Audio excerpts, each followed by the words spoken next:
Vous le savez, le Burkina est dans la dynamique de la construction d'une centrale nucléaire et avec l'entreprise Rosatom chargée de l'installation de la centrale, les discussions sont bien avancées et ce matin même, le ministre en charge de l'énergie a reçu une équipe de l'entreprise russe. Il s'agit d'échanger à présent sur les aspects techniques de l'installation, les précisions dans ce reportage de Salifou Belem et Moussaki.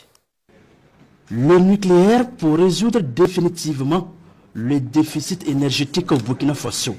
Après la signature en juin dernier de 3 mémorandums d'entente, le ministre de l'Énergie reçoit une équipe de l'entreprise russe Rosatom spécialisée dans le secteur de l'énergie nucléaire. Il s'agit là d'un signal fort pour donner un coup d'accélérateur aux travaux d'installation de la centrale nucléaire du Burkina Faso. Les techniciens de la Société nationale Rosatom vont échanger sur des aspects beaucoup plus techniques, permettant de jeter tout ce qui est préalable nécessaire, permettant de mettre en œuvre, de démarrer la construction de cette centrale.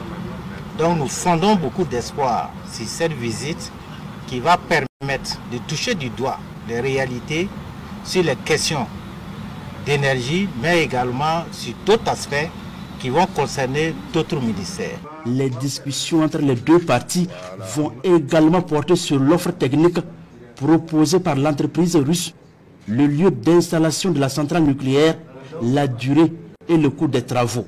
Au ministre de l'Énergie, l'équipe de Rosatom exprime une fois de plus tout son engagement pour la réalisation de cet ambitieux programme nucléaire au Burkina Faso.